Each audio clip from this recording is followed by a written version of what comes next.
God bless you. God bless you too. Welcome everyone to the Everything Show, episode 808. I am your host, Matrix1212, and I'm with Chris. What's up, Chris? What's up, everyone? What's up, Daniel? Hi, everybody. What's up, Louie? God bless you. Hey guys, how you doing? What's up, Mike D? Shit, we're gonna build that wall. Believe me. What's up, Scott? Doing good. All right, so I want to talk about Luke Cage without it getting out of control, because I of all the shows, I know the history of Luke. Well, I'm not an expert with Luke Cage history, but I do remember back in the day was always Luke Cage and Iron Fist, Power Man and Iron Fist. Well, So it's like the 70s blaxploitation, if you will, like comic, like Power Man, Iron Fist, all that kind of stuff. Yeah. now I know that Quentin Tarantino spoke out today, not happy at all with Luke Cage. All right. Well, I read that. It wasn't that he was taking a crap on it. He just said that he would have preferred it set in the 70s because that's what he thought would be good. It's not like he was taking a total crap. But he probably didn't see Jessica Jones because Jessica Jones had Luke Cage in it, and it's not in the 70s. So I'm watching this and I'm like, remember Jessica Jones part, and I'm trying to have an open mind about it compared to the comic, and I'm like, this movie, I'm not really sure who the showrunner is. I don't know if the showrunner is African American or if he's white or whatever. But I'm looking at this and I'm like, here we go with the barbershop thing, just like the barbershop movies 1, 2, 3, 4, 17, which, and they have like the music, which is like, and I'm looking at this and I'm like, I'm looking at this and I'm like, when is Luke Cage going to be Luke Cage? Well, is this a comedy or is it dark or something or what? Well, it's not a comedy. It's supposed to be a serious show like Daredevil and Jessica Jones. Jessica Jones. Right. So he goes from having a bar and a bar owner and having money to just being broke. And he's a janitor in the barbershop where they make fun of him, like these people that think who the hell they are, and that the whole central thing, I guess, is the barbershop. When they all hang out, they all talk. And then he has a secondary job as I guess he's a cook, but sometimes he subs as a bartender. So they have this guy that's Cottonmouth is the guy's name that they don't like to be called that, but he's supposed to be the villain. And he's supposed to be like a kingpin type.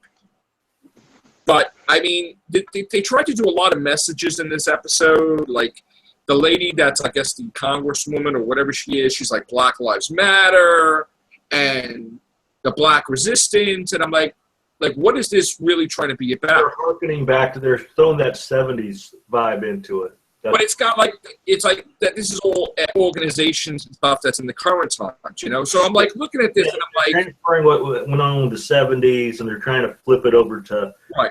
See, but the problem is that Harlem today is not all African Americans. There's whites in Harlem today. So the fact that the whole show has all African Americans and it's like one white guy, and the whole area is like all African Americans, it's kind of like unbelievable and unrealistic. And I'm not saying there's anything wrong with it, but it's like stereotyping that, oh my God, barbershop, and this is the thing, the hangout. I mean, back in the day, there's barbershops for everybody, and back in the day, everybody, it wasn't just a black thing, it was like a white thing too and everything. But then they have the cop, and it just, to me, it's like, well, I'm watching this, and this was not even really about Luke Cage. It was about the villain and everybody else but Luke Cage. It wasn't, I'm like, this is his show, So I'm like, I'm kind of like Daredevil, though. I'm trying to remember. But the thing was, with Daredevil, he was the main focus, right? He was a kid, he loses his sight, whatever, right? They're showing everybody else but Luke Cage. Like, it's like, is this his show, or is this, a show promoting all these people that he's around? And it kind of lost me until the last 3 minutes, where finally he gets into action and he's Luke Cage and, he protects people and stuff. And it's like, But I kind of feel like as a pilot, it lost me as an audience member because I think it was trying to promote everybody before Luke Cage. I think that the guy probably figured, okay, he was promoted enough in Jessica Jones, so I really don't have to bring his backstory. But they lost me because they all of a sudden there's this white guy that they call Shades. That's a scrawny white guy talking like he's black and mafia and everything. And Luke Cage is scared of him or whatever. And I'm like, are you kidding me? He's scared of this guy, but he's unbreakable. Like he tries to avoid him like Neo would avoid Agent Smith before he became the One. You know, it's like what the hell is happening in this episode? I mean, so again, they did the thing about the wife thing a little bit, but it was very little Luke Cage, and it was more about everybody else. So I did not enjoy the first episode at all. The only thing I enjoyed was the last 3 minutes. And again, the characters are cool, but this is supposed to be Luke Cage, not Cottonmouth, the series, not the Congresswoman, the series, not this one. So it kind of lost me that it built up more of these supporting characters than the actual character. I mean, it's more sort of like, it's kind of a bad example, but it's sort of like them promoting the companion to the Doctor over the Doctor. Like that's pretty much Moffat's era of Doctor Who, then. So I don't know if I'm going to enjoy this. I'm not really too quick to see the second episode, but I'm going to give an open mind. I'm going to see. What do you guys think about what I said? Anything or? I haven't seen it, so I can't comment. Yeah. All right. So that's my rant on that. I mean, again, hopefully it gets better. I'm with you. I'm going to wait to see the second and third episode. Hopefully they build it up more. I'm hoping it's not going to be a Legion one type of show. I do got to say, though, usually when like Jessica Jones came out or Daredevil, there was posts everywhere on Facebook. I don't see not one damn post other than the Quentin Tarantino thing about Luke Cage. And I know it just started on the 30th, not even a day. But I really haven't seen anything because I think people are watching it now. That's what it is. But I've seen a lot on Twitter and YouTube. I've seen a lot of reactions and reviews. Yeah. All right. So, all right. What do we have for the news, Chris? Okay. So this one that we have here, this has to do with James Bond. This came out a couple of days ago, or actually a day ago, excuse me. It says here that Daniel Craig is basically, I'm paraphrasing here, Daniel Craig is their main choice for the next James Bond movie. They're really, really trying to get him back. They don't want anybody else. And it sounds like they're doing whatever they can to try and get him back for this next movie. And I think that would make sense. I think that should be the priority, and I think that they shouldn't go with anybody else. They shouldn't even talk about anybody else, and I think that's I think that they're doing the right thing. I mean, the most successful. He's made the most money of Bond movies, so why not? What do you think, Mike T? You think it should be replaced, or you think you should make every effort to keep him? Well, I want to address the making the most money. I mean, who gives a crap about all that? I mean, it's about like the creative endeavor with who's playing him. But I don't mean it like that. I mean that like a lot more people going besides the money aspect. A lot more people are getting into it now. It's like he's been critically popular as well as being good financially for the franchise, I would say. I like Daniel Craig. I liked Daniel Craig back when people didn't even know who he was, and he was announced to be James Bond. He doesn't look anything like the traditional Bondian archetype they were announcing at the time, but he's made the role his own, and I'm obviously one of the huge Bond fans in this community that has been a long-standing fan of the whole franchise, and I think he's a great Bond. I would like to see him in another, if not another couple. Right. I think he's aged better than Roger Moore. I think he's capable of doing more films.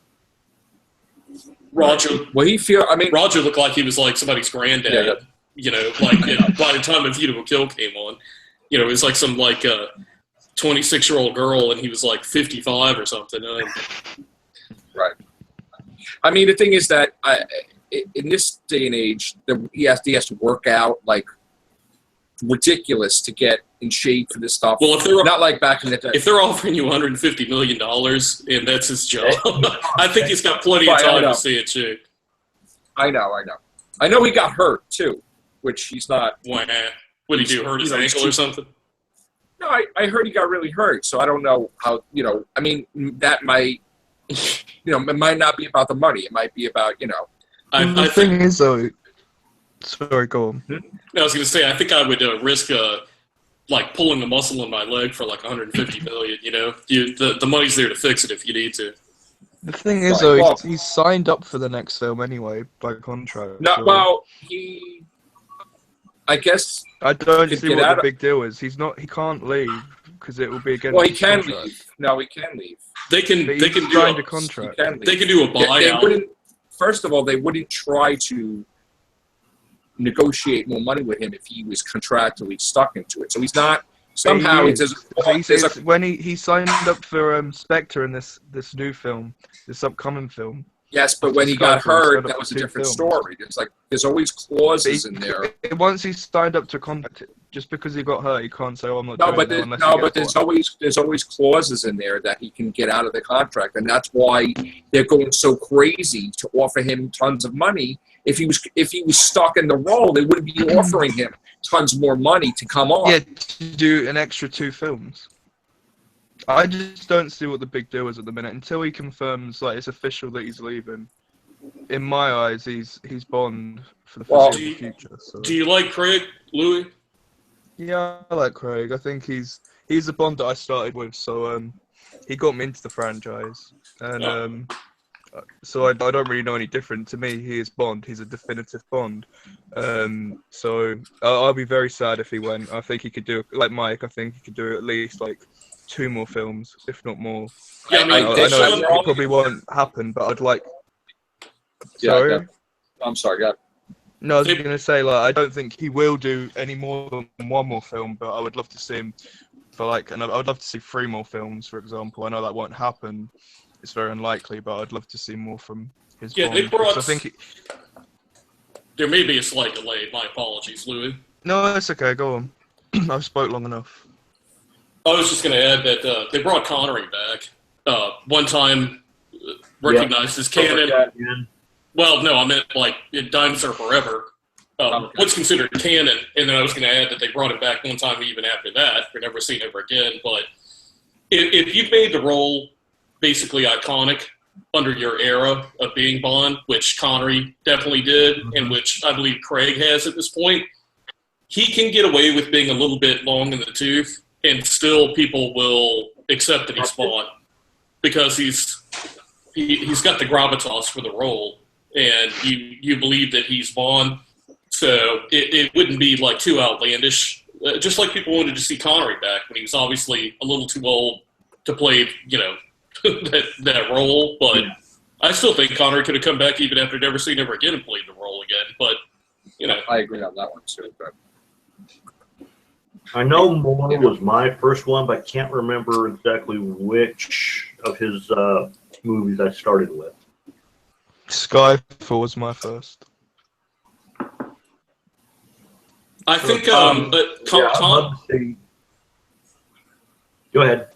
Connor and I had a conversation about this, so I could probably speak on his behalf, but I thought it was interesting that he and I agreed about the fact that we both loved Casino Royale. We thought Quantum of Solace was good, not great. Mm-hmm. And we thought Skyfall was great. And we really liked Spectre also. But the one thing that he and I agreed on, which I was interested in hearing from him, was Casino Royale was like one of my favorite, if not my favorite, of the whole Bond franchise. And that's all going all the way back to like Dr. No, and like with Goldfinger and to me, it's a toss-up between Casino Royale and On Her Majesty's Secret Service. I just love that film. It's a great epic movie. It covers all the bases. But the thing... I just want to say... Let me just jump in with let me finish my thought, or it won't make sense where I was going with this. The thing with Connor that I'm mentioning is we both agreed that Casino Royale was like perfect 10. No crap about like saying, oh, well, yeah, I really liked it. It's a 10 out of 10. I mean, it's a legit 10. I agree. It's too bad that they did not follow up in the same vein afterwards. Even as good as Skyfall was, I still don't think that they quite captured the greatness of what Casino Royale accomplished. And Connor and I were talking about that, and he agreed with that. So I thought that was interesting. As much as I agree, Casino Royale was great. and I would give it probably a 10. I think that it maybe goes on a bit too long for my liking. The ending kind of just, with the whole love storyline, it makes me just go, come on, get on with the plot. But that's just my personal opinion. What do you think of the Peter Sellers version? No. Don't even bring that up. I don't even acknowledge that. That's a joke. To respond to Louie. Well, can I actually wait? Can I respond to what I wanted to say about the? Well, yeah. I wanted to jump in about. Let me just jump in for a second. I'm not going to be long. This movie actually attracted attention where the kids liked it. They were watching it, and it's cool that this would be their first. That like they saw. I mean, honestly, it's a type of movie that you could jump into it. I don't know whose phone that is, but you could jump into it, and from there, a lot of people, I think, like this new generation, started with Daniel Craig. So I get to you. I'm sorry, just wanted to throw that out there. Well, and to add to what you said, it's interesting because people were used to like Bond, kind of like with that sort of. It was almost getting a little bit like a joke on itself with like Die Another Day. Die Another Day is great. So they turned to like the Jason Bourne series for like really serious. Well, that was the beginning. Hooked you. I mean, he's chasing after that guy. Yeah. It's ridiculous. That scene is ridiculous. I gotta say, I loved it. Yeah. But that guy, I'm just like, how the F? You know what I'm talking about. Like, you talking about the parkour scene where he's chasing the guy through the construction site? It was ridiculous. Yeah, but it was great. I mean, it was like, no, shit. What's so great about that is they're setting up Bond as what he was at that point, which was he was not refined. He was just like a thug. I mean, he didn't care. He threw himself off a building. Right, he's not just a guy with that, shaking that stirred and with the woman. He's friggin' running around being, that's what he does. That was great. I love that. With what Louie said, I would understand how one watching that film would see that it almost had like 2 or 3 endings, but I was not bored by it in any way. I think that they needed that last segment that starts where he comes back to consciousness and he's at that retreat. I mean, they built it up as a love story, and it's kind of like they did something similar in On Her Majesty's Secret Service, where you had to have a believable denouement to that film, and you had to tack that ending last 20 minutes onto it, because you really had to feel that there was loss going on there, and it would have seemed a little. No, I can see that because. Wait. I suppose it builds on in future films, like his future films. The one thing is though that it had to create the sense of loss, where this is why you don't have an emotional attachment to any woman. Like, he's just with all these women, but he never settles down. Yeah, I mean, that's pretty much what I was going to say. Am I safe to say that? I mean, he does, though. He got married in the On Her Majesty's Secret Service. Yeah, but I'm saying, like, this was supposed to be before that. This is kind of like... It's a reboot. Like, yeah. So that's what I'm saying. It created that backstory where, this is why he, Well, Louie brings up a good point about, he says reboot, and it kind of makes me wonder, because they did kind of recreate what Spectre... Right.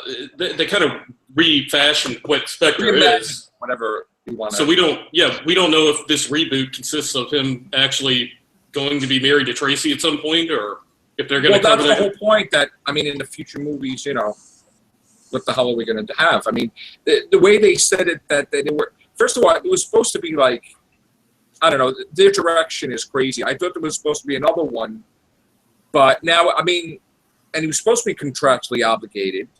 But now stuff's coming out that he's not. I mean, I'm not really sure what the hell is happening with this contract thing, and I'm not really sure what direction they're going in either. Because, I would put a lot of money on that he's definitely going to be doing the next film. I just can't see him not doing it. Even if it takes like 5 years, I reckon he'll be doing it. This line one other. Mark Strong said that if he does, then Mark Strong's going to be the villain.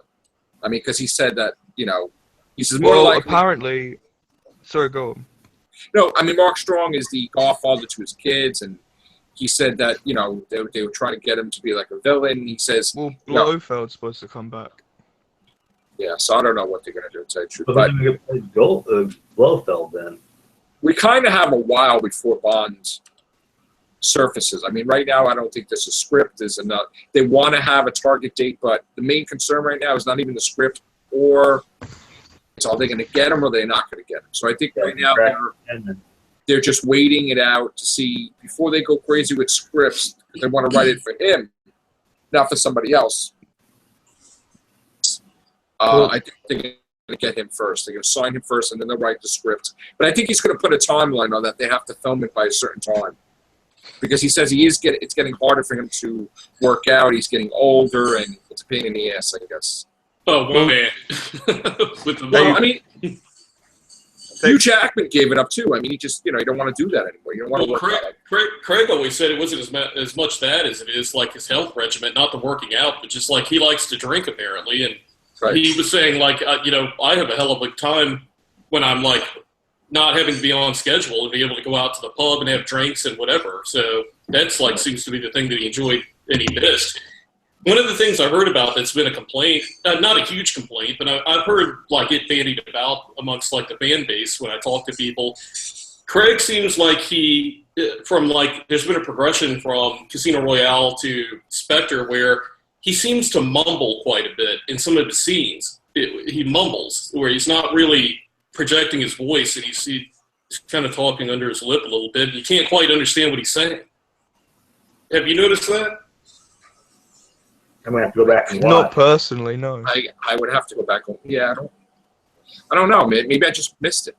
Well, like some of the Q scenes. Well, I know they were in like a museum. The Q scene in Skyfall, so he was being kind of like a little quiet, trying to talk and not be loud. But I have noticed that when I watched some of the scenes where he just seems to be. And it's not him trying to be cool and kind of mysterious. It's just like he just seems to kind of be mumbling through his dialogue. I must have been oblivious to it. I got to go watch it now. I'm gonna go watch it now and see what the hell that is. I'll look into it. I didn't think about it. Well, what Who does do you Chris want think the of? next Bond to be? Chris, are you into James Bond really, or? No, I've never liked the series, to tell you the truth. What if they brought Godzilla into a Bond film? You'd watch it. Well, Bond would die then. But no, I don't have anything. I don't have anything against it. I don't. I've seen some of the movies. I haven't. It just never stuck with me. It was never something that I said, "Oh, I have to watch the rest of these." They could bring back Jaws and have him fight Godzilla or something with his teeth. No, I was the same as Chris. I hope watched a they few and never. I didn't hope they like it. never. And then I watched Skyfall at the cinema. My granddad took me. Yeah, I went to So I might as well just go She's too to the iconic. cinema, why not? And I completely fell in love with the franchise. So Where is Connor? He fell asleep. Connor, I guess. Connor always seems to miss these Bond casts. I think Connor's out. Well, we're gonna switch the topic to something else because we're gonna go over some other things. What do we have, Chris? The next thing. Oh, we had that Justice League article, but it was really nothing. It was just that they're finished filming in London, so it doesn't really matter. But they're still filming, No, though, I'm right? not going to see that. What? They're still filming, though, right? No, I think they're done there. In general. Oh no, they're done in they're general. just done in London. They're still filming. They're just done in London. Right. I'm done with DC films at the minute. The other article we had was about the sequel to Jurassic World. Right. And it's just them going over, like, it's the general beginning marketing stuff. Like, we've got Trevorrow, the director, saying, oh, it's going to be more suspenseful, it's going to be scarier, we're going to have more animatronics this time, it's not going to be all CGI. And there's not going to be any militarized dinosaurs in this one. Oh, thank God for that. Well, That was. I'm happy that they're so not they're doing. just trying to capture the scare of the first one. Is that what they're trying to do? They're just like really scary, terrifying. Well, my question is, like, if they're not doing anything crazy, like, what are they going to do next? Because is it just going to be, oh, there's people stuck on an island with dinosaurs again? Because right. I mean, we've it's gonna seen get that all 4 times already. It's going to be like pretty much a rehash. There's of, literally like, no point for this let's say the film. first or second. Why even bother make a sequel? I have to say, What's the point? I have to say, like, I wasn't on the bandwagon when Jurassic World first came out. Like, when I went to see it with a couple of my friends, and they all raved about it, and then like I came home and I was looking online and stuff, and people were raving about this. Like they were saying that Jurassic World was better than Jurassic Park, and I remember just thinking to myself, did I see the same movie? Right. Because nothing in this movie made me say, wow, that was really, really good. And in fact, I came back and I was like, there's a lot wrong with this movie. Well, the thing is, There's a whole bunch wrong with this movie. I did see the original Jurassic Park in the movies. Yeah. And I'm a fan of the series, and I didn't like the direction of 2, and I didn't like the direction of 3 because I thought it was too short, and it's like the same old, same old. I really liked Jurassic World a lot.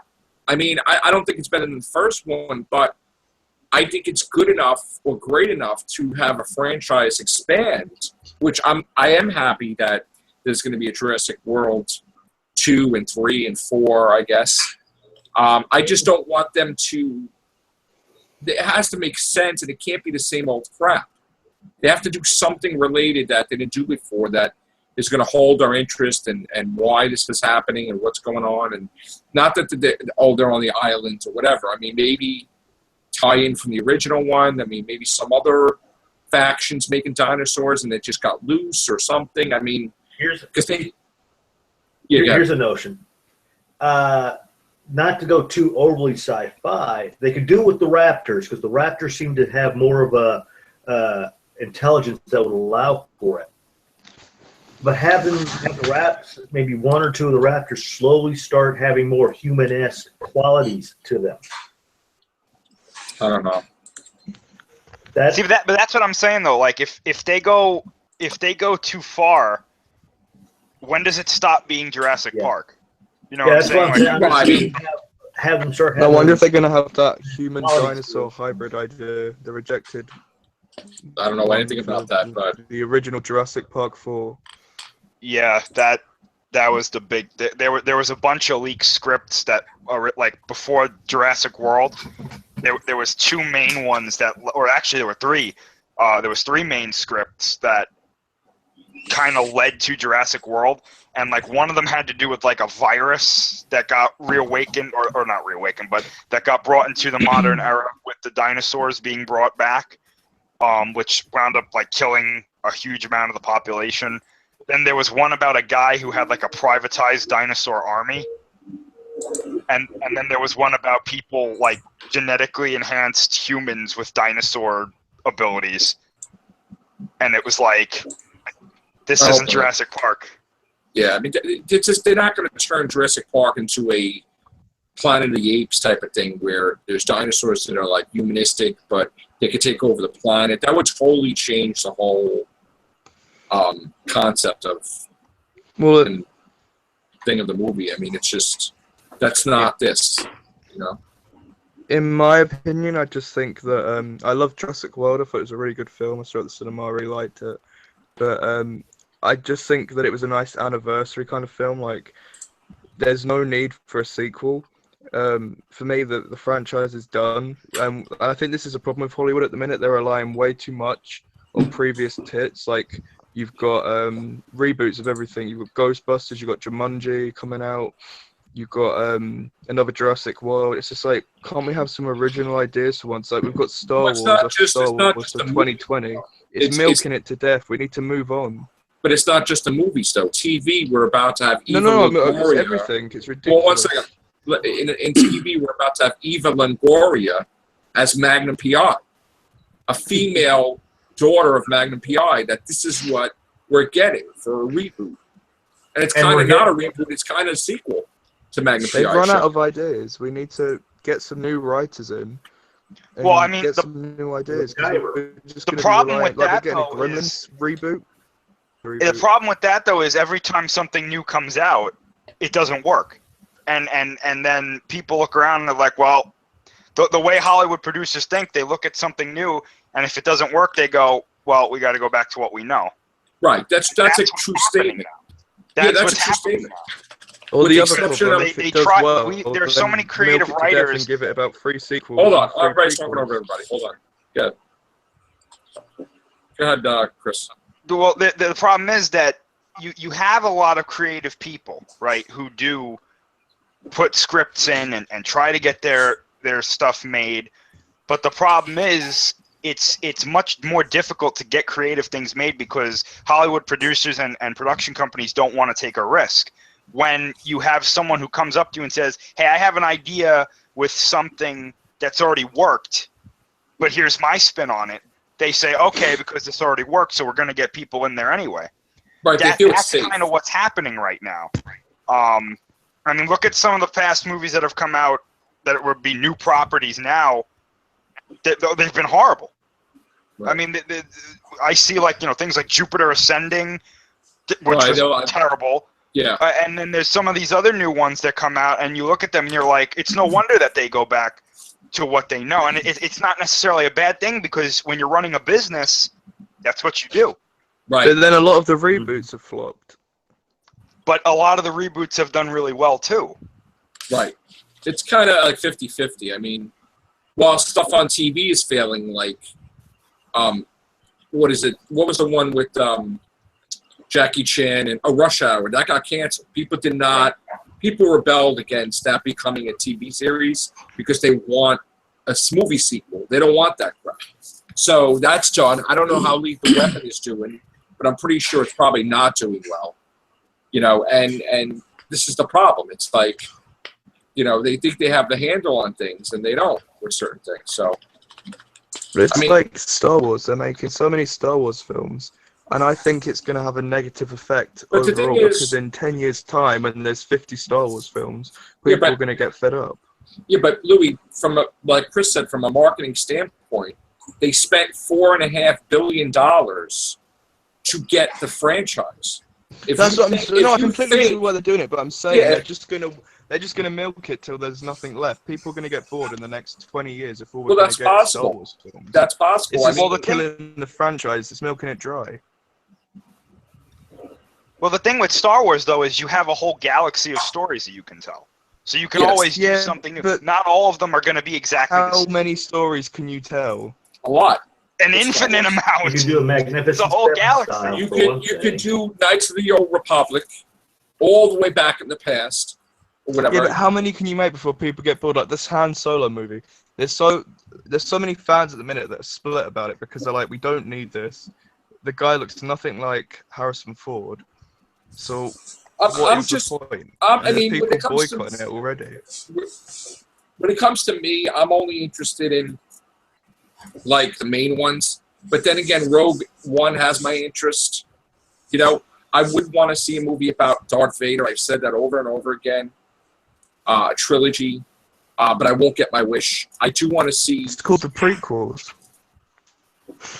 Yeah, but I'm fine with that. But I do want to see Ben Kenobi, stuff like that. But when it comes to Boba Fett was always good when it was hardly anything said about him. Like it was a couple of seconds, he said some words, and it was big that way. Exactly. I mean, you can't have a Boba Fett movie. I don't think. No, it would not. I agree. It would ruin it. And they tried to repeat Boba Fett in Captain Phasma, and that failed miserably. Which I don't know how she's going to be in the next one, but I don't know if fans are still going to take to her. I don't think so, but we'll see. It's a set piece. Is that? Yeah, Scott, I didn't hear you. Scott, I didn't hear you. I think he's frozen. Oh, okay. Scott said it seemed like with Captain Phasma, she seemed to be more of a set piece, is what he said. Oh, okay. Just for feminism.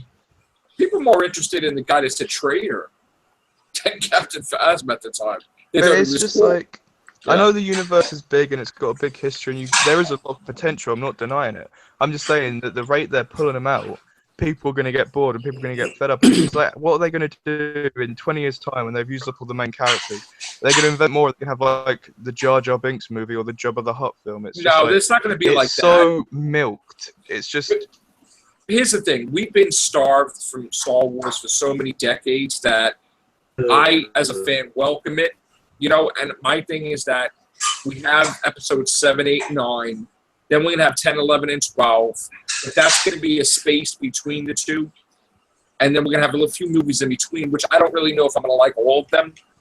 But I understand why they're doing it. I mean, you're not going to pay $4.5 billion and make 3 movies and then you're done. You're going to basically make, and I kept saying this, you're going to make movies for 20, 30 years, and people are like, no. I'm like, yeah, even, Disney has the Marvel movies. Why would you ever stop if you own this franchise? But I can see with Marvel, there's unlimited stories, whereas with Star Wars, there's only so much you can do before you repeat yourself. Like, look how many of the Star Wars films look at Star have the Wars Death Star aspect into it. It's boring. You don't have to do that. You got to look at Star Wars like a universe, like the Marvel universe. There's tons of heroes, there's tons of villains, there's tons of races we don't know about. There's Jedi, there's Sith, there's stuff in between. There's all kinds of weird stuff we don't even know about that they can talk about. They could go in the very past and they could do movies on, Darth Plagueis and all these different things, or they could go in the far future. I mean, because it's always said that it's a long time ago in a galaxy far away, meaning that this is supposedly past to us anyway. But I don't know. That's my take on it. So I just think it's milking it to death, personally. I know a lot of fans at the minute who are hardcore fans, so excited for the new trilogy, but with all these spin-off films, they're just like, nah, I'm not. It's just they're just trying to target us and take our money. At the point, I don't see it failing at any point in time yet. But the moment I do feel it's going to, like, there's something out there that's not going to work, of course, I'm going to report it on here that I don't think this is a good idea. Well, they did a similar thing with Star Trek when they had DS9 and Voyager on at the same time, and it sort of like washed the market out with having too much out there at the same time. And I understand from a business point, they want to like just keep throwing shit out there and like cha-ching in the cash register, but at the same time, on the creative level of things, it just like flushes the market with too much of the product out there at one time. Which this brings up another point: what you're doing with The Walking Dead. That article that guy had, that they changed their whole direction of The Walking Dead universe, and they came out and they're saying, this is Star Trek now. This is going to be a thing that's like Star Trek, where we're going to make spin-offs, we're going to make movies. This is going to go on for 30, 40 years. And, bullshit. And I'm like, no, it's not. Like, you can't, it's a difference with Star Trek. This isn't like the Federation traveling the planets. This is a virus that, after a certain point in time, everybody's going to be dead. So have to burn out. You can't continue this for 20, 30 years. You shouldn't do any more spin-offs right now. No. I think. I mean, I think they're in a wrong direction, and they even changing the ending to what they originally want to have with Rick's group, with the whole ending. They're changing it. And I'm like, why are you doing that? Yeah. So. Well, they could have released that just to kind of gauge the fan reaction to see, like, if that's like the overwhelming consensus is one of like positivity, that they think that that's something that the fan base would be down with, is to just like flood the market with all this Walking Dead shit. Right. I mean, the thing is that The Walking Dead will be gone in a couple of years. They'll phase out.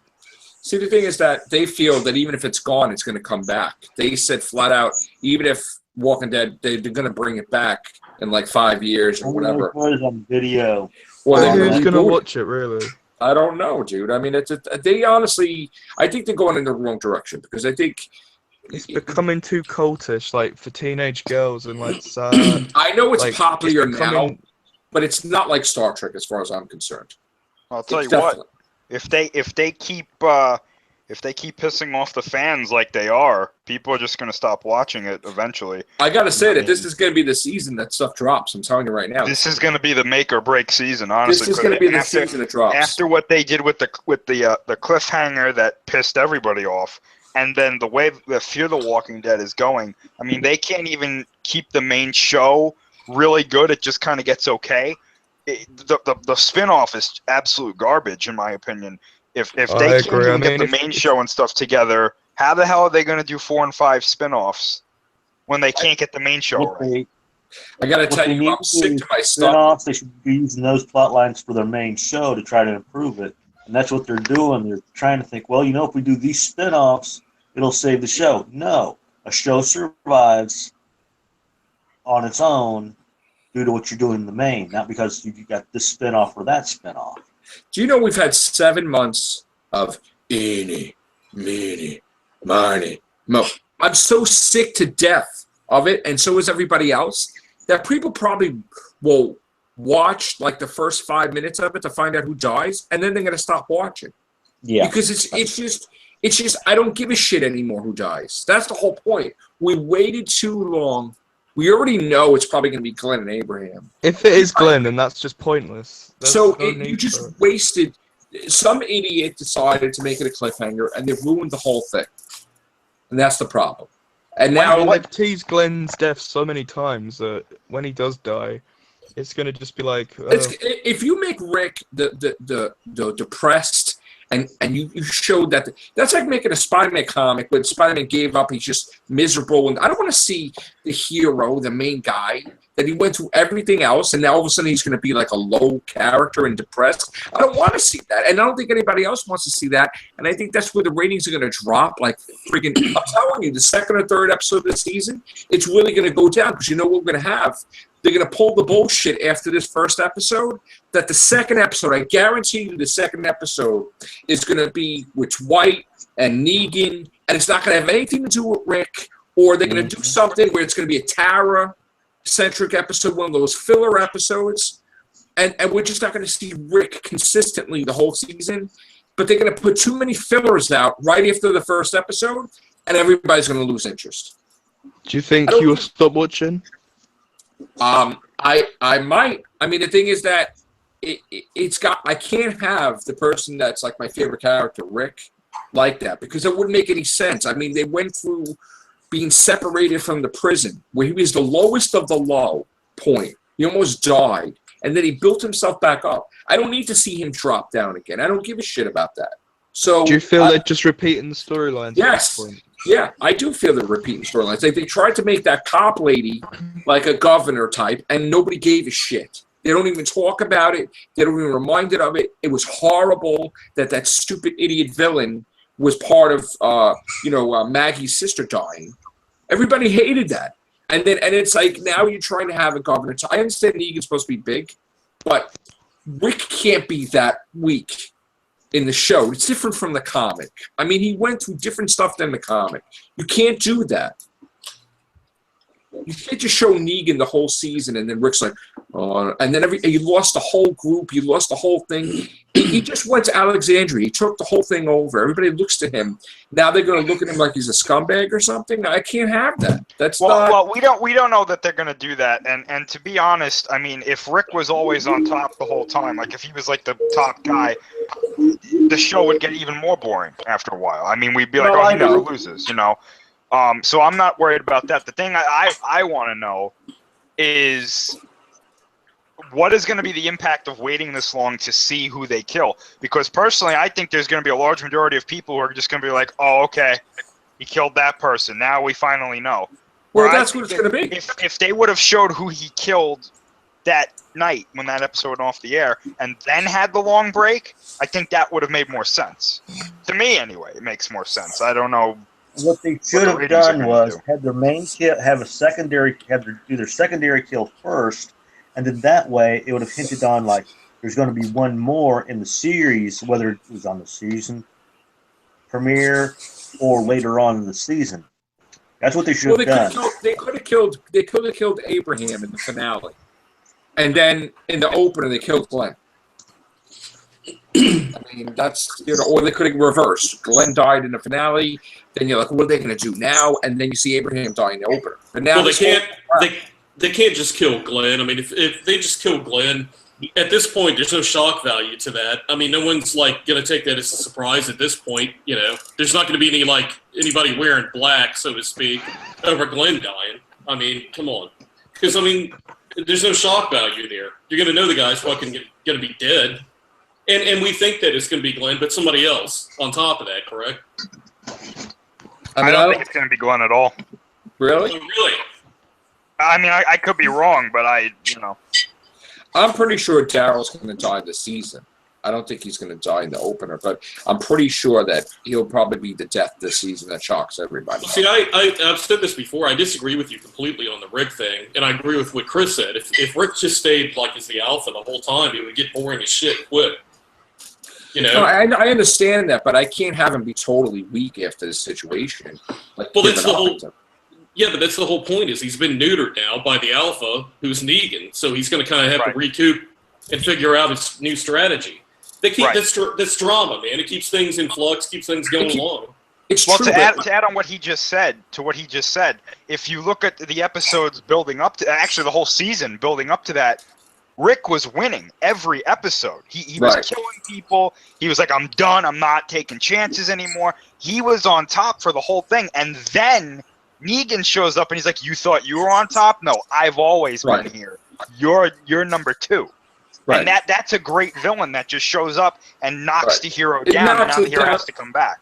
No, he has to come back, but I don't want it to be 16 episodes before he comes back. That's what I'm trying to say. That's my point. My point is that he could come back, but don't make the whole freaking 16 episode like Depression. Like everything keeps getting worse and worse and worse and worse. Well, if I agree with Joe. If they knock him down for like 2 episodes and then bring it back, that's a little ridiculous. I mean, at least a half a season I understand, right? Because what they're going to do is we're going to get what we get. It's going to be finished. And then in February it comes back. February to April or whatever, right? Or something like that. Yeah, but that's what was great about Star Trek, was it wasn't always about Captain Picard or Riker. I mean, but with not making Rick the central focus of every damn episode, that it gives them a chance to flesh out all the other characters and make it more interesting. No, but if you would have had Best of Both Worlds Part 1, and then he became Locutus, and then you had a whole friggin' Star Trek Next Generation season of him being Locutus, that wouldn't have worked. Why not? Absolutely not. Absolutely not, because it's I'm asking you. Facts. Why? I'll tell you why. Because you're turning Star Trek into the 1-2-part finale, the cliffhanger into the new season.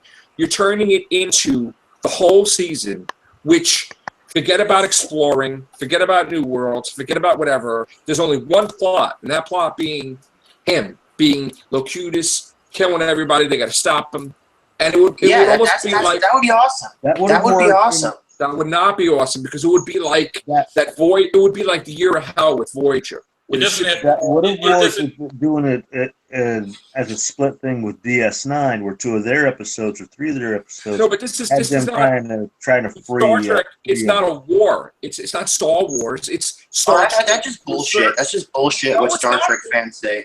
No, it's not. First of all, what is it called, Daniel? Is it called Star Trek or Star Wars? It's called Star Trek, where you're exploring. That's what Trek means. So, Trek can still have wars in it.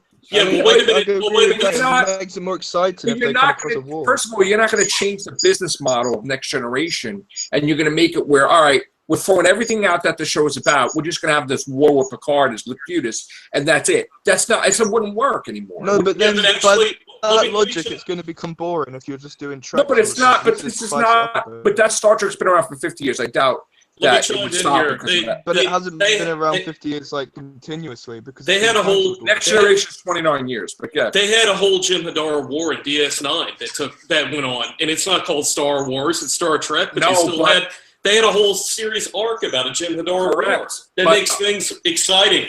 DS9 was actually the most interesting and well written of all of the Star Trek series, because they actually took time to delve into each of the secondary and third characters, and they made it dark.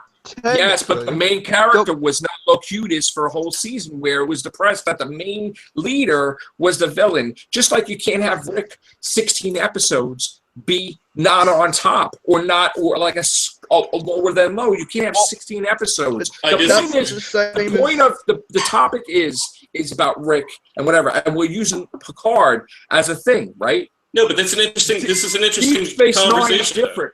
Deep Space Nine, a war, okay, but it still had to do with other things throughout the universe. If you just focus on Locutus, and then you lose the whole concept of the show. That's the difference between Deep Space Nine and Next Generation. If Next Generation did that, it wouldn't be Next Generation. It wouldn't be Star Trek. Deep Space Nine's always dealt with that, because they showed the Jem'Hadar, they showed the Cardassian, they showed. Go ahead. So I was just going to say, like, going back to the Star Trek, Star Wars thing, you can kind of say the same of Doctor Who, Doctor Who's basically a trek show where he travels the world, like not travels the universe, sees new planets and stuff. But there's still wars in Doctor Who because if it was the same old Doctor traveling around, it gets boring. But Look at Series 9, it was boring. You're not you have the Last Great Time War, you have the war against the Deep Daleks. Space Nine's pilot was to do with the Locutus War, and then it built from there. What I'm talking about is the main character being the villain the whole season, where they're not exploring, they're not dealing with other races, they're not dealing with whatever. That's the concept. Yes, Deep Space Nine. But then they're fantastic. building on the character by changing him. It's not the same old, same old. It's like, but Deep Space Nine was great, yes, because it dealt with many different obstacles. It dealt with the chosen one of the Bajorans. It dealt with the Cardassian hostilities between the Bajorans, that whole war they had to deal with. They were in an area of space that everybody and their mother would show up because of this, wormhole that they wanted to take control over. So you dealt with a lot of different aspects. They had Q show up. They had, all these different things. And you could have had the same thing happen in the Next Generation, just because, look, hear me out. Just hear me out. Settle down for a second. In Next Generation, let's say that Picard stayed as Locutus for like the majority of the season. That does not hinder the rest of like the crew of Enterprise to go on continuing doing adventures, but the whole Picard thing could still be in the background, peppered in throughout the whole season, and that creates intrigue and suspense because you're wondering, when's the ball going to drop? And then you have them rescue Picard. I don't think it would have worked, but I think it would have completely. I think it's all there. I mean, that's what creates suspense. I mean, those two episodes were brilliant, but they could have actually done that because it would have kept people on their toes. They would have been like, okay, well, Riker's going to be the new captain, and Jonathan Frakes is more than capable as an actor to carry the show throughout the season. It's great. Yeah, and and it makes the other characters, it makes them up their game to portray their characters to fill in where Picard's not there. And so when Picard comes back, you know these other characters a lot more, so that Picard comes back. The old entertainment axiom: always leave them wanting more. Leave them without Picard for a while. Have them in the background. How did Deep Space Nine leave you from wanting more the way it ended, where it's like all happy, cutesy, where all right. DS9 didn't have a happy ending. It kind of did, actually, I thought. Because I thought you said Cisco, wait, let me finish. Cisco was dead, but then you had the thing that he was going to be alive again because his wife is having a baby, the new wife or whatever. And then you had the thing where Odo went back to his people, it was like that thing, and then Kira was here, and it was like Dax was a new host that she was with the Doctor, and it was kind of final, meaning that there's nothing to spring. There's nothing to spring. There was a lot of pathos to that last episode, though. It wasn't like the Next Gen where they're all sitting around playing cards, and it's like, oh, okay, well, whatever, and it's, I mean, like that DS9 last episode, there was a lot of, besides it being dark, there was a lot of pathos. There was a lot of loss with characters, and it made it interesting when they weren't just focusing on Cisco the whole time. No, but my whole thing was that they didn't make it where you could want more because it was basically final. Everything was done. They couldn't really continue on. You wouldn't be able to do a Deep Space Nine another season off of that, I don't think. I think you could. Really? Yeah, because the other thing is, like, it gets to, like, lazy writing. I mean, if you get comfortable as a writer, you should know this. You're a writer, right? Right. If you get into a place of comfort, then you're gonna churn out comfortable, lazy writing. I mean, Well, it's like if people lose their way. Like, in other words, when you're writing, sometimes you got to sit back and remember what you're writing about, what's important with the characters. If I could just bring Spider-Man into it. Louie, you wanted to say something before I go. Go ahead. No, that's right. I was just going to say, you were saying about, I think it was Star Trek, I think. I can keep up with it all. You were saying about the happy ending. You weren't very happy that it was kind of finalized. But then surely that answers your point about Rick in The Walking Dead, because if the end of season 7 was him being happy and he wasn't down to his new low, there'd be nowhere for the show to go. So I think my whole it's point kind is of he has to have a wake up call. Listen. I'm not saying this would be the death of the character. That would be the wake up call. I'm not saying that it's not good that the Negan thing happened, right?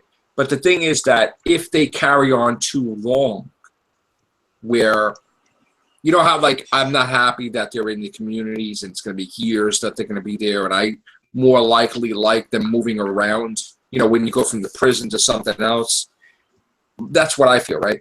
My thing is that if you're going to have Rick just not even the main character, not even the secondary character, but like just for 16 episodes, which for us is going to be 1 year into another, right? People are going to drop off. I understand. But how do you know this?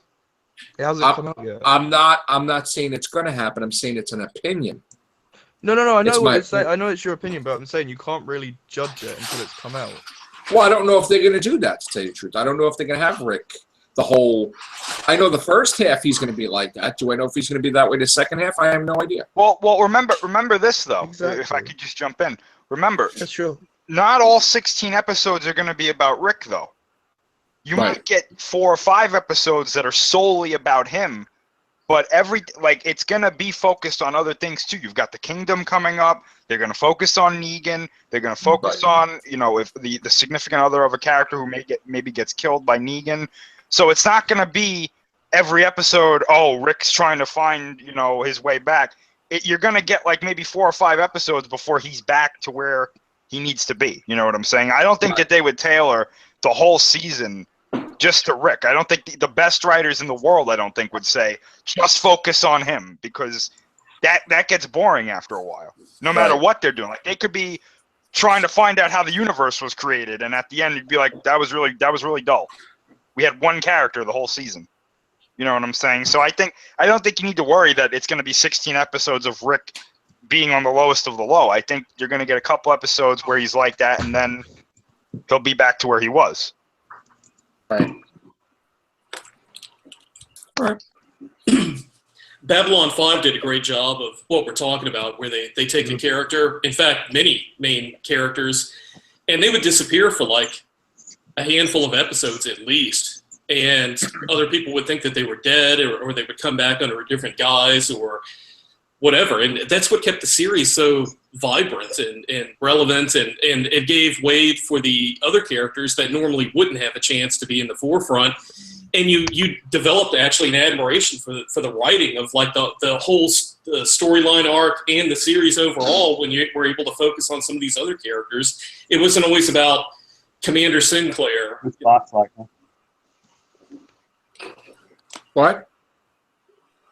I said, just look at like he said, just look at Bruce Boxleitner. He left for a time and then came back.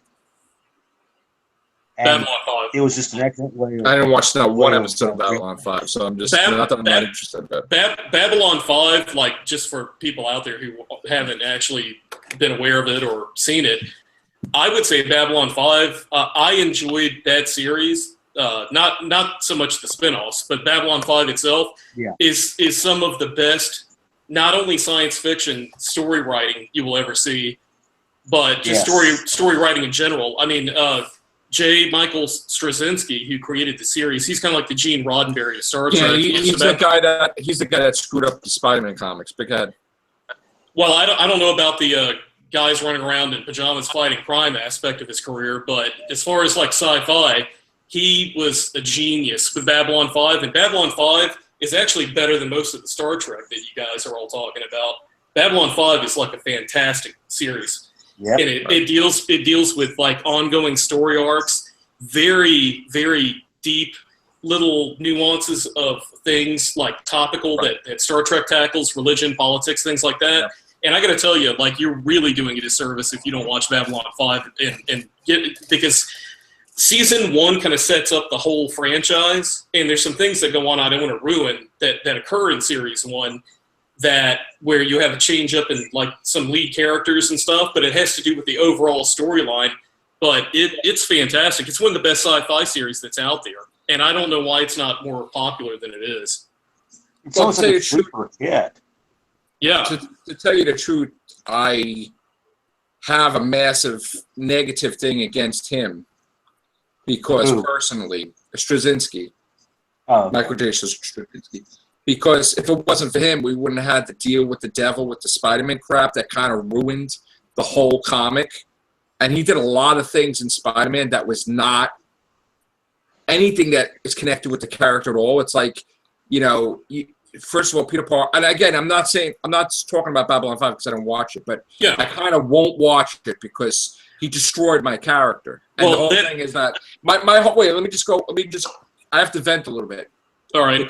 The guy had no business doing a 9/11 comic book, and he did a 9/11 comic book, and I was not happy about that. Okay? What was the 9/11 comic book about? I did not need. First of all, Marvel had always went and said, "Oh, there's heroes on every block or every 2 blocks. There's thousands and thousands of heroes." And then when we actually had 9/11, he actually had decided that he wanted to do a whole comic of Spider-Man on that every single superhero in New York, which was like freaking hundreds, were not there when it happened. Which I had a massive problem with them putting reality into the comic book and then painting the Red Skull and Dr. Doom and everybody like the good guys. Because I was really like, oh, they're evil, but they're not evil like the terrorists. I had a massive problem. Like, he didn't know what the F he was talking about because the Red Skull's a Nazi. And Dr. Doom killed thousands and thousands of people. So don't paint them like, oh, they're bad, but they had Dr. Doom cry. Like, he's sad. Are you effing freaking kidding me? That he killed thousands of people, and he said that people died in the building. So I have a massive problem with that. That's one. I had a massive problem that he had Peter Parker, which you kind of think that what does they go through in their personal life that they integrated into the comic, because maybe he wasn't married or didn't have a love of his life or whatever, that he just shits on his 21 years of marriage.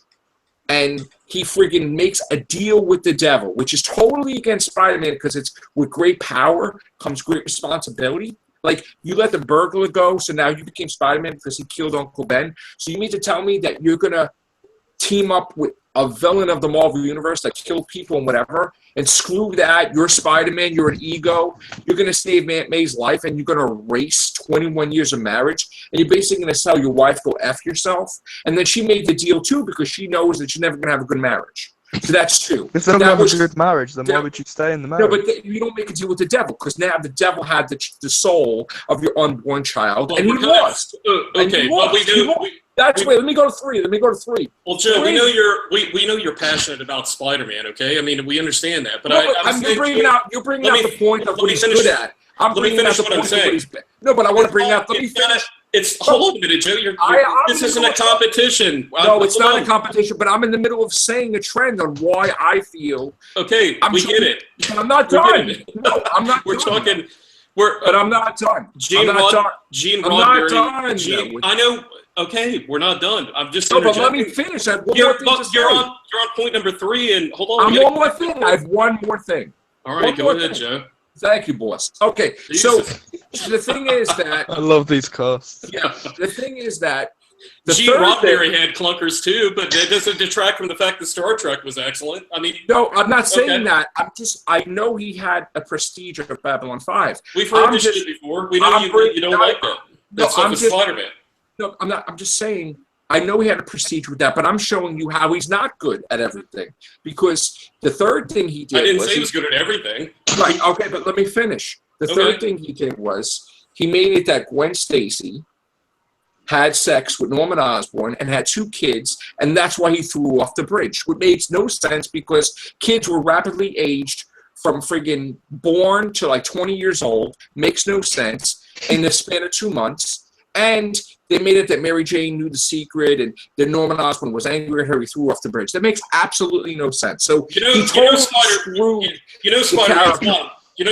not real, right? And neither is Babylon 5. But I'm just saying. But neither is Babylon 5. But I'm saying exactly. But here's the thing: you have the responsibility. You have the responsibility of handling one of the most prestigious superheroes, right? Yeah. And you screw it up. You don't just screw it up once. You screwed up like 5 times, and you keep doing it. What was the 4th and 5th thing? That they had kids, and then it was like a whole thing about the kids, like is she a clone? Is she not a clone? But she's not a clone. But then he was falling for the kid, but then she's like, are you the father? And it was like a whole mess that. Please, it was just, and Mary Jane too. They Forget it. It's just long. I just wanted to go my 3 points. That's it. But can I just? But I just want to ask a question on one of those points. The 9/11 story. Like, why? Like, I just didn't know this actually. Why did they do a story about 9/11? That's like a real life issue. that's my whole point. My whole point is did that they have pictures of the victims in there? Because I'm surely that's no. My whole point is that when you go to movies, you go to escape reality, or you want to just enjoy yourself or whatever. If I'm going to read in a comic book about political crap or real life shit or whatever, I'm not going to read the comic because I just want to read this fantasy world. Okay, so you don't need to show that people are crying and everybody's dead and the building is destroyed and now the villains are crying. I don't need to see that. They had a panel where Spider-Man was looking over the collapsed buildings, and he was like, "Why wasn't I here?" No, yeah, and nobody was there. That's the point. Nobody. To be was fair though, were you against the Spider-Man comic strip with Obama?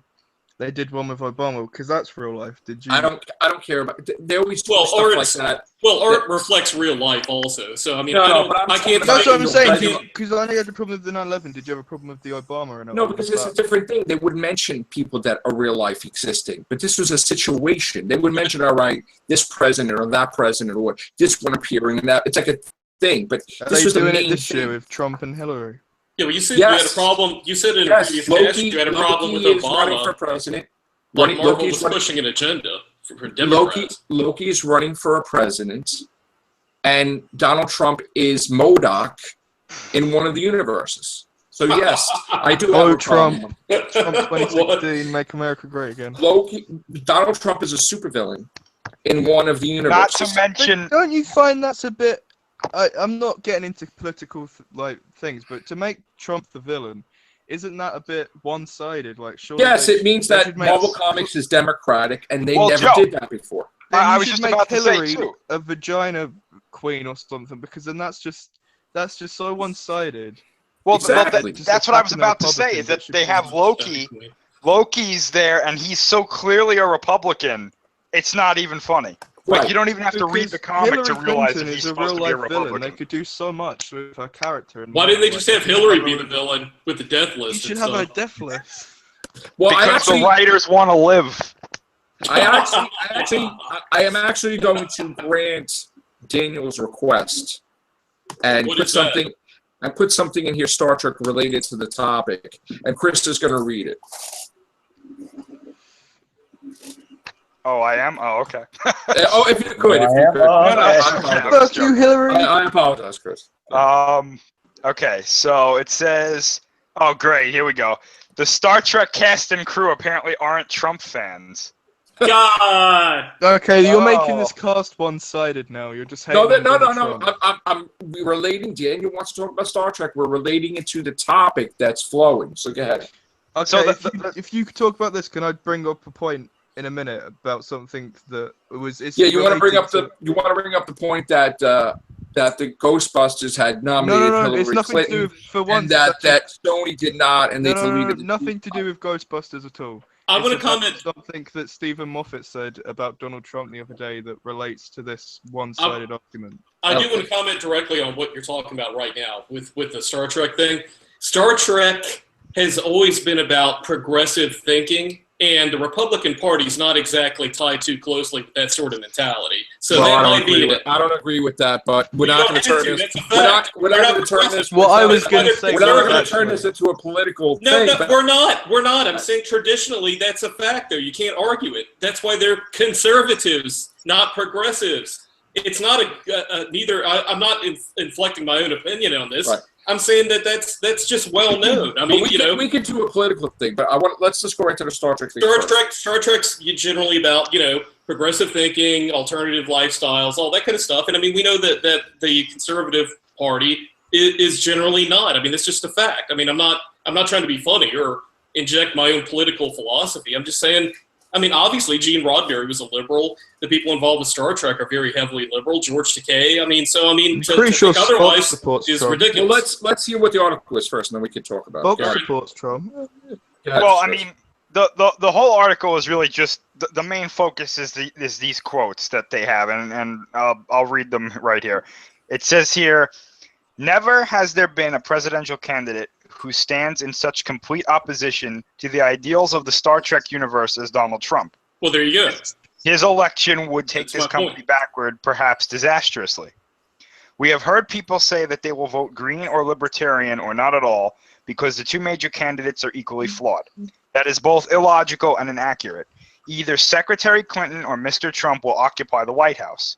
One is an amateur with a contemptuous ignorance of national laws and international realities, while the other has devoted her life to public service and has deep and valuable experience with the proven ability to work with Congress to pass desperately needed legislation. Yeah. If, as some say, the government is broken, a protest vote will not fix it. That's it.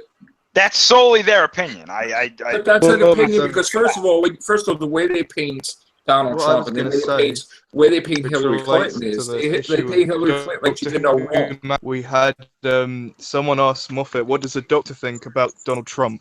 Which he And shouldn't Moffat's answer that response question. was, "The doctor hates Donald Trump. He thinks No, he he's doesn't. a That's what human Moffat thinks. being." First of all, No. Moffat Listen. hates- Let me speak. Let me just finish this point, please. He goes, "Oh, Donald Trump's a disgusting person. The doctor's been in a parallel world where Donald Trump becomes president, and he wants to ban that from happening." And I just thought that was so wrong. Not that I support Trump, but I just think it's so one-sided that you're influencing people's votes based on a fictional character which they love. And I just think that's so wrong. It's like you're a podcast host. You've got a community. Right. People look up to you. It's like if you said anyone who doesn't support Trump or anyone who supports Trump is a racist. Blah, blah, blah. Right. It's just like people. That's using your power negatively, and I think Right. Moffat should apologize for that because if it was the other way around with Clinton, if he Well, I said agree. Clinton's a Here's the crook, thing. Here's the thing. like the Ghostbuster bitches, they said the same thing. It's just against. It's Well, against here's the thing. democracy. The Ghostbusters are fictional characters that should not have a right to say who a candidate is because it doesn't. It's supposed to be two separate worlds. Or So- if they do, say half of them support Trump, half of them support No, but- Clinton. But Then they it's fair, make it it's like the equal. Ghostbusters as an entity. That here's the thing that people have a problem. People are just stupid, and I'll tell you why. Okay, nobody gets it like they used to get it in the '80s and the '90s or whatever. Right? You don't alienate your own audience. Okay, half the people that collect Marvel comics are either Democrat or Republican. And Marvel was ripping apart Republicans. And then all of a sudden you see the book skydive downwards and nobody gets it because you're ripping apart fans on Twitter that are Republicans, right? Star Trek, that's real smart, saying that they would vote for Donald Trump because then when Discovery comes out and nobody watches it or half the population don't, then you wonder why. It's sort of like when you're watching an NFL game and the person doesn't salute the American flag. Guess what? The ratings went down like 20 points. So people are not happy. Okay, Well, you're right. People are stupid because this stuff. People in America, you have a right to protest, and you don't have to agree or like with what somebody does. But the whole point of why people go to war is to protect people's freedom to be able to protest. No, but So you're these abusing your whiners- power. These You're flag abusing whiners your should power shut if the you're fuck using a up. TV show If to they don't want influence to, people. if they got a problem with it, then don't fucking do it. I mean, that's the problem with this country right now. Is everyone's a whiner. Well, that's why people are not watching That's it. fine, Because they and that's don't agree fine, what's going on. and that's fine. But I mean, to address the thing about Star Trek, you had the first interracial kiss on network television. Yeah. There was great pushback. This stuff would not happen if you didn't have a fan base consisting of people who are progressive-minded who want to push society forward and not live in the dark age. Star Trek has nothing to do with Republican and Democrat. Star Trek is not saying not by name, but by ideal is the point. By ideals, progressive ideas. Star Trek, it's about nothing more than progressive ideals. Now, you don't have to name the party. I think like what Louie said about Moffat coming out and speaking for like the franchise of Doctor Who against anybody, I think that's kind of tacky, to be honest with you. I think they should ask Peter Capaldi. Turn it down a tad. What? Yeah, that's Trump. That's Hillary. They're hacking into our past to put on our death list. I think that Capaldi should answer that question because I think it would be I a don't completely think he different should. answer. I don't think it's fair to say the Doctor would vote for Hillary. The Doctor would vote for Trump. I think that he would say the Doctor has nothing to do with this. It's a fictional character. Probably but isn't Star Trek about seeking new lives and new civilizations and going forward and like So learning Trump- new so you're things? saying But you're Trump's only against saying that. that because you're a Democrat, though. No, You're I'm only not a Democrat. I'm not. You're crazy. I'm not a Democrat. I'm neither party. Okay. But So who are you it's- gonna vote for? the Federation's not building walls, keeping out other civilizations and aliens and stuff. They're out there trying to fucking Yeah, they learn. are. There's a reason why he's building a wall. And the reason why he's building a wall is because everybody's coming into this country, they're becoming terrorists, and they start doing all kinds of crazy stuff. But that's Okay. silly. Everyone coming in this country. That's not The silly. majority of because people coming you in this don't- country are not coming in here to cause havoc. I mean, come on. First of all, people that they were supposed to His ship wives back, are all they immigrants. accidentally gave Yeah. them citizenship. Accidentally. Okay? First of all, people are coming into this country. You can Right? share Hillary it. for prison 2016. People are coming to this country illegally. They're taking away the jobs because organizations that, let's say you have a cleaning service, right? And they clean houses, right? And they have a set thing they have to pay their workers and they have to pay Well, but that's a taxes. bit racist. Just I'm to just, say, 'cause, I'm bringing an I example, mean, Louie. I'm trying to bring an example of a situation well, no, that I'm I just know. saying that's a bit stereotypical. It's not a racist. It's not a. What is that squeaking? I think it's not me. That's I'm not just saying, me. I agree with your point, Joe, but I Who is just that? think Well, let me just. saying Let me. that I'm the just, immigrants are cleaners, I think that's No, I'm just a bit not. I didn't say stereotypical. that, Louie. I'm bringing You up did. Louie. No, I didn't. I'm trying to bring up an example, Louie. Joe, One I'm not example gonna go- out I'm of just saying, 100 you just- examples, you just- Louie. You didn't All right, say I'll that. bring up another example, Louie. I won't even bring that up, okay? You could have Russians that come in that they get food stamps, they get all that stuff, and they have BMWs, and they have all this stuff, and then everybody else has to work hard. They get full medical, they get full everything, and then somebody that works in this country has to bust their ass, and they don't get any of that stuff. And they Yeah. go shopping at Walmart, which takes more advantage of corporate welfare than anything any people do. They go to like the grocery store and take Well, I advantage don't of the go system. to Walmart, but I Well, like no, mom but and I'm pop. saying, but corporate welfare, people are always so lazy-minded and ignorant to like bring up stuff about people. Yeah, you have people abusing any system, but you have like on the corporate level, they're abusing it worse than anything. You got like Of banker course. banker bailout shit going on.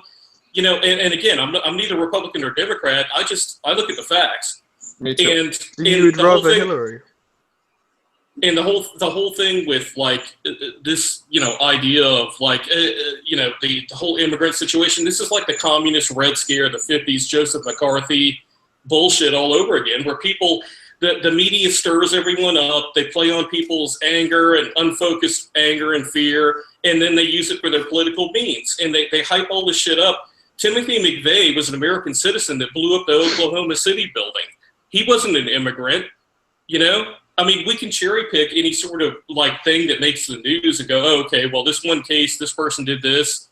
But I mean, there are like terrorists in this country that were born Look here. who shot that are- President Reagan.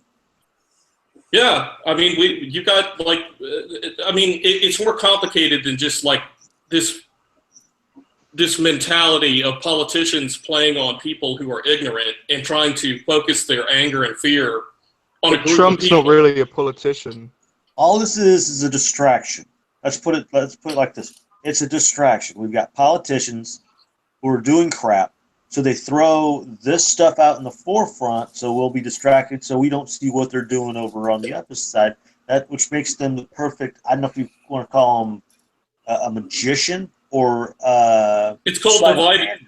It's divide and Right. conquer. It's divide and conquer. It's a tactic Yep. it's a military tactic for war.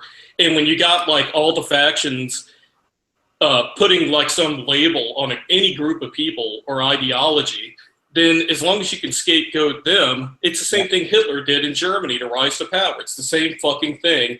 And shame on Americans who are too lazy-minded and are more interested in watching The Voice or America's Got Talent, or Dancing with the fucking Stars, and that they see there's a Dunning-Kruger effect at work in this country. I'm proud to be an American, but we have a lot of stupid people in this country who are not intelligent, and it's the Dunning-Kruger effect. They're too stupid to realize that they're not competent thinkers when it comes to critical thinking, and they will fall for some smokescreen job, flim-flam artist who's a politician running for office.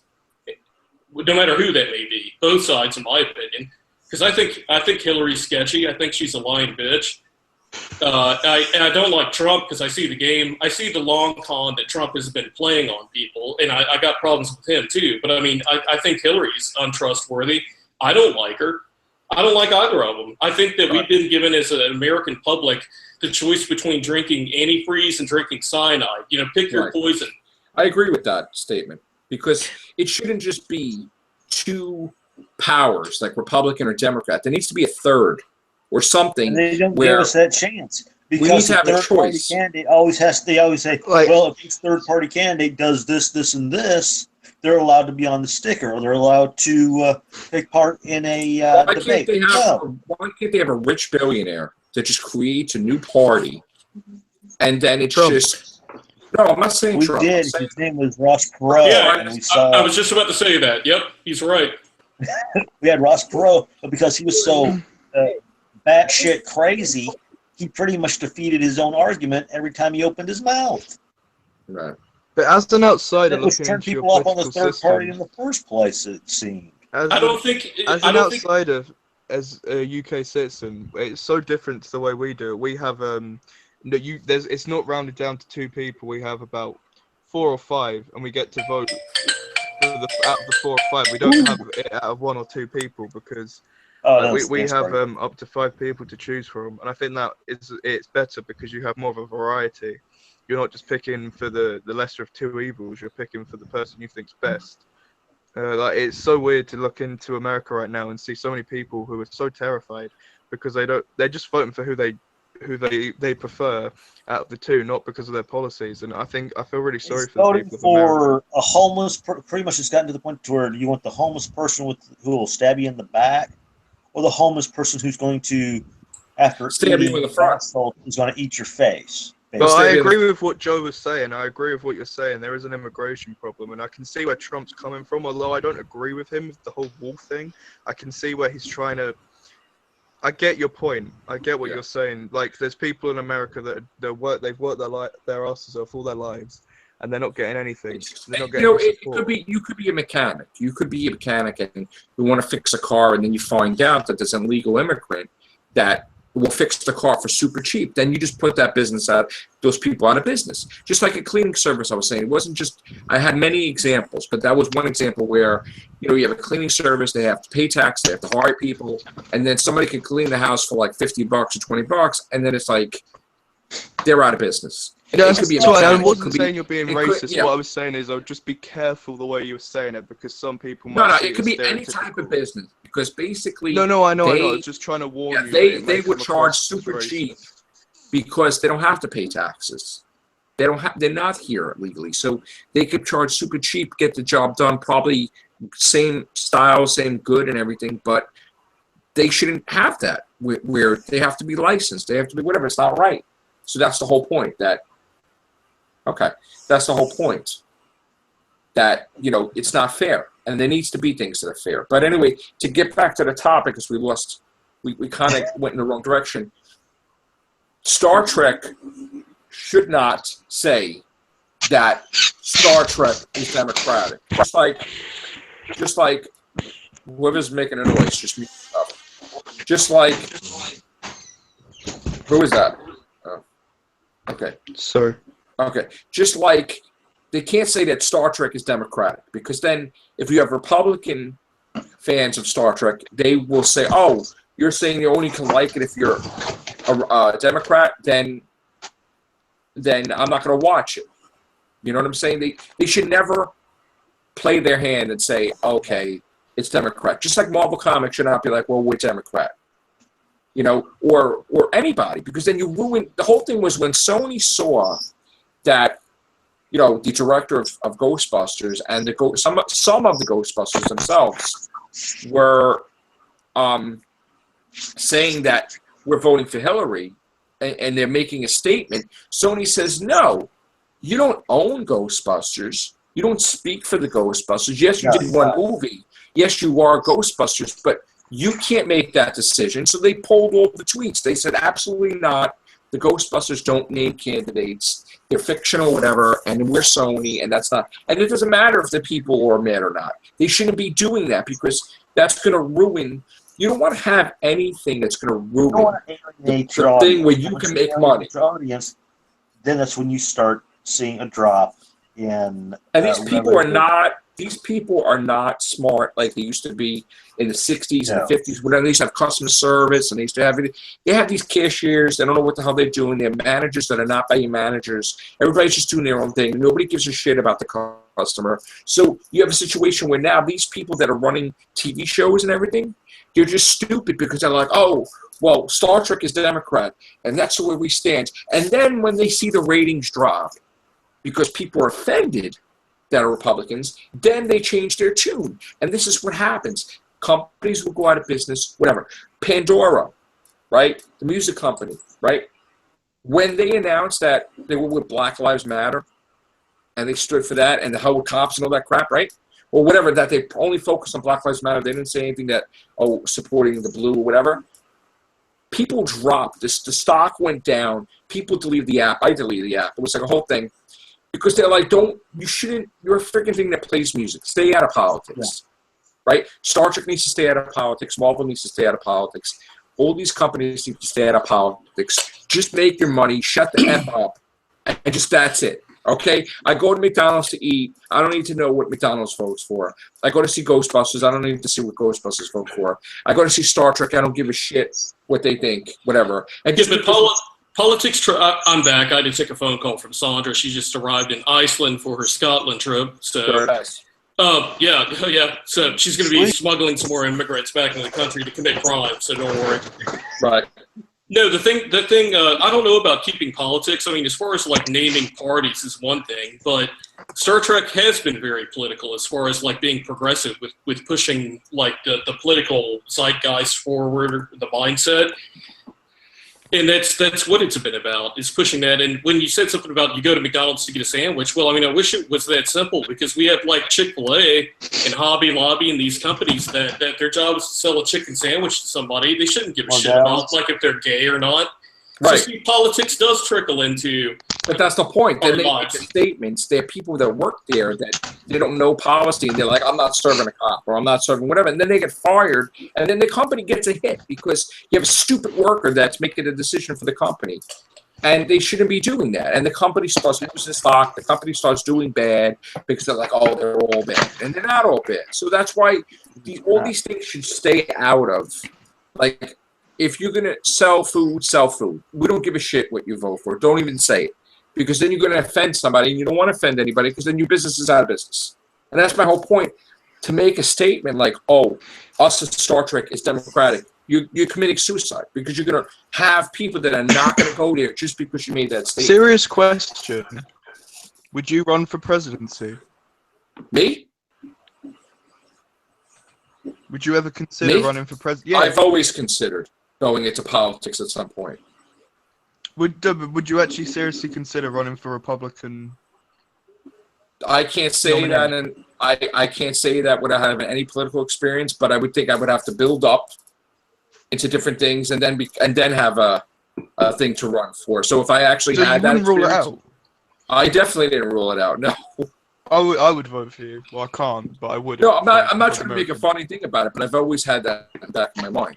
That at some I'm not point joking. in time, I wasn't. I'm not joking either. I said I always felt that at some point in time in my age, I would want to do that, but not. Because you're quite a lead. You play a leader's role in this community. I could see you as president. Right. I appreciate it, but what would your slogan be? Matrix Law 2016. 2026. No. Yeah. No. Just joking. But no, no. It's just that's another decades away if I ever wanted to do that. But well, Sharon would be a great first lady. She would be the best. Yeah. First lady ever. Be better than Clinton. You mean Lady Gaga, or would you have her as speaker? Well, let's not get off topic. But anyway, Mike, would you run for presidency? Could I be Secretary of Defense when you win? I'm sure if I was president, I probably would have a lot of people that I know.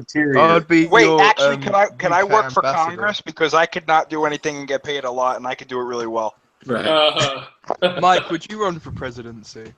well, I've got a successful business, and You would have to be the Secretary of Defense. I've got a lot in common with Trump, actually.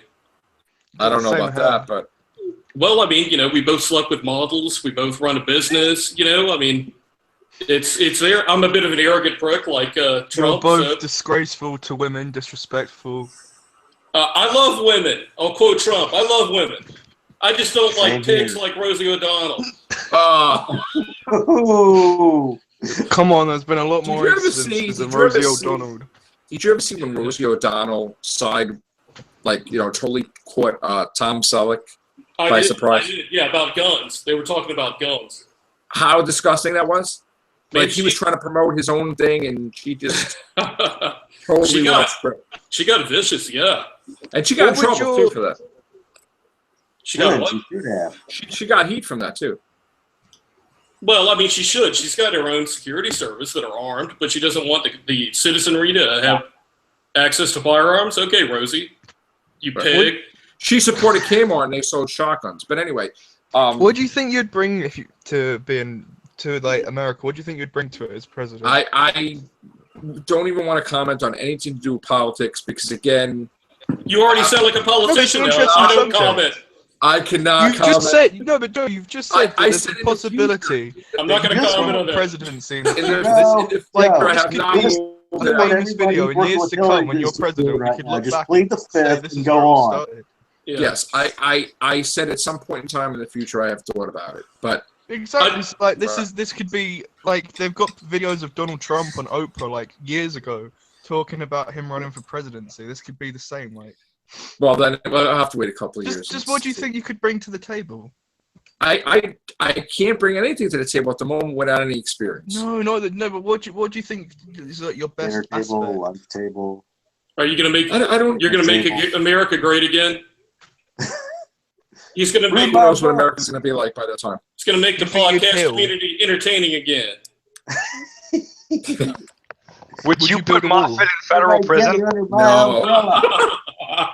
He doesn't live here. That might be a little difficult. We could extradite him, Yeah, baby. you know. We'd Yeah. give Find him a way to you. to We do don't it. want him. Listen, like He's I got said, to film here sometime. listen, like I said on the cast, even though we rip on Moffat, we're not Moffat haters. There's sometimes I'm a there's things Moffat that- hater. I'm a sometimes- Moffat hater, and I'm proud of being a Moffat hater. there's sometimes he does things that just makes us want to like break things. But I think Moffat's a dick, and I'd say so to his face. Now, Louie, No. yes, man, Tim wouldn't agree with you on that. oh, stop bringing up full amendments. Could we All build right. like? Well, you know I that's- offend a lot of people in that side of the community, so we want. I really don't know why our podcast offended people the other day, but whatever. I mean, Which Could we everybody's build like entitled to their a opinion. wall around like California? Could we do that? Because I think that'd be beneficial. I think I would make a law God. that Godzilla cannot have 17 different forms and look like he did. Should go cheer it up. Well, Godzilla wouldn't be allowed in the country. We'd have that wall up. Right. I second that law. Godzilla. I'm gonna build a wall to keep out the trolls. You know, Chris, when I see that scene, I'm going to crack up, right? Like when I expect you to. I'm going to piss myself probably. Actually, I think now that I think about it, I'd be more like President Bill Clinton than Donald Trump. Oh god, I was about to say, having an affair with everyone. how many fat chicks have you had? Oh, stop. This is not like a sexual Jesus, God. You just love it. Like, no. We're going off the rails. No. Well, God. for the record, No. no. This is friendly. It's nothing Nah, controversial. gotta do it. I'm not. Gotta do it.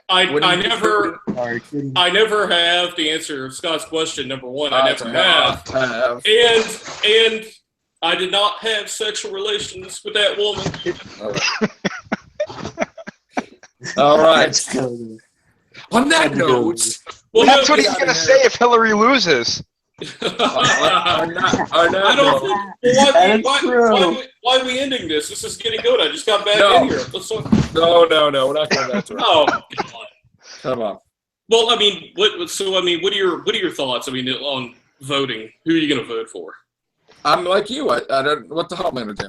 I think people are really afraid to say who they're voting for. I think No, that's a I'm shame. not. I'm not afraid. I just don't know what the hell. I don't like either of them. So it's like, I'm like I'm George not Carlin. informed. I don't vote. I don't vote at that level. But then you don't have a right to complain if you don't vote. Well, no. See, George Carlin would disagree with you, and I agree with him. I actually do have the right to say, because I didn't vote for the asshole that ends up getting into office, it fucks things up.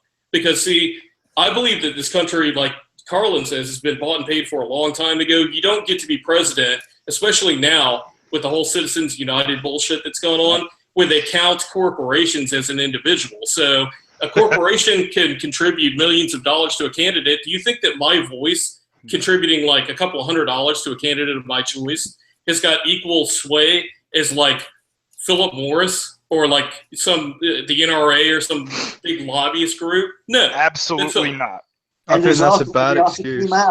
They also came out with this interview on YouTube where there's a program which could actually fix the voting in a particular district anyway. It's already fixed. Look at the Bernie Sanders thing. And like I said, and like I've always said, the moment Hillary gets into office, all these people who have been putting her on her high horse and praising her, they're going to come roaching out of the woodwork, saying how much of a bitch she is, how much of a demon she is. She should have never become president, and so we're going to have to wait 4 years to hear how. I'm not sure if she's actually going to be president, to be honest with you. I really think that Trump's going to get into office. I really do. I'm just saying, if that happens, That wall will be built. I have no idea. Well, you might not even do that anyway. You might just said that, but I don't know what will happen, but anything can happen. I can't even say. I think if it was Stein me, probably I would not rather president. Trump than Hillary. I just don't trust Hillary. She's very crooked. At least Trump Oh. is ridiculously he's very stupid, but at least he's outward in being stupid. Yeah. You can see right through him. Whereas Hillary, she's At very least he slimy. at least he shows himself on his shirt sleeve, where Hillary, it's pretty much 1 minute she's going, "Oh, we feel sorry for you. Exactly. We'll do everything we can," and then turns around and stabs those people in the back. Did you guys see that interview with that woman? Or has them Who killed. starts singing to Hillary about Black Lives and But that her has not face been just- proven. So Sorry, yeah. All right.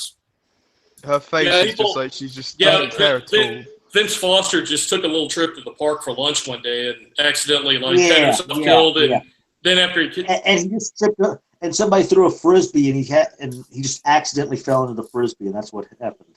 And her husband wasn't having sex with alien reptilian life forms.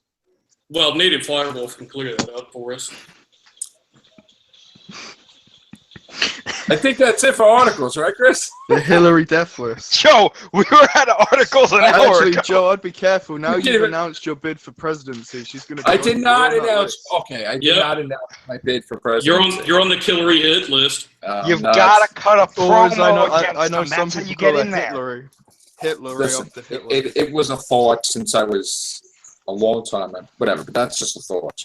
So you're gonna take Hillary out of office in 4 years? No, is what you're no. saying? No, not even 4 years. No, I'm not even running for a long. You're time. doing it in 2 years. No, I have things. You haven't deleted any emails, have you? No, I have a thing I have to do. This podcast. Stanley I have a Carter's plan. going to expose you. He I'm just deletes writing pod- books. he just deletes podcasts, right? No, Not emails.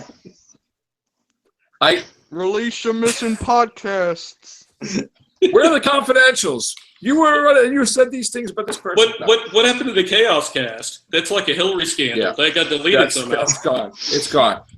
And here's the thing. I have a plan. There were what I wanna do national within- secrets in that podcast, and you deleted that. We need to have a congressional inquiry into that.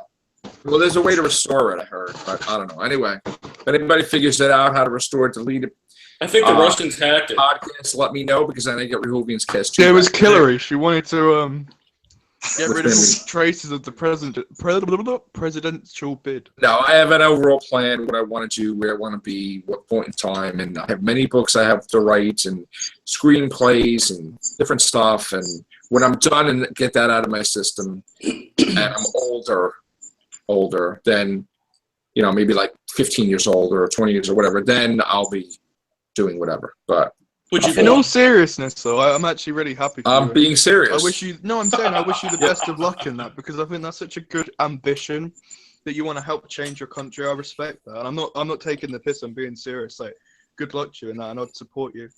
I appreciate that. But again, like I'm going to throw my hat officially in the ring. If Joe runs for president, I will run as well, and we will have a debate. I'm sure you will. That'd be pretty funny. The Who War. Mike could just get the Who Wars. He'd be like the Who Wars. It's sad to say, but who even knows if YouTube's going to be around by then? But that's another story. Anyway, in fact, I will release my tax returns if Matrix Lord releases his recipe for his shit lasagna. It's on record. That's fair. That's fair. In fact, I should try to make another attempt at lasagna because you said that, and try to do, because there is supposed to be a Matrix Lord Makes show on this channel that I have to start doing that. So before we go. So everything's I think we should promote the new magazine coming out for the community by Who Wars. Oh no, we don't need to do that, Louie. But thank you for the suggestion. Coming out. Access denied. No. Okay. No, there'd be a brand new. I can see it now. The front cover. Matrix Lord announces bid for Predator. Yeah, that'll be on Who Wars all over the place. Mike tomorrow. D soon to announce. Yeah, my lasagna is my running mate. Right. Louie Bean hacks into the Killery Death All List. I'll talk about Matrix Lord Makes his own cooking thing that he's going to do, which is Joe, is crazy. it true you're taking over the Great British Bake Off now? Mary's gone. Oh, how do you feel about that, by the way? Are you upset? I couldn't give a shit. I'm not going to say a word. We got in trouble for saying a certain person's name beforehand. So. Okay. I'm more excited about Class than British Bake Off. So you guys doing a Who crew, or no? We want you to host the presidential debate. I know you do, but I don't know. We'll see. I don't think so, but whatever. It'll just be fun. There's no attacking. It's just fun. Are you still going to come down and visit me, Joe? Not at the moment.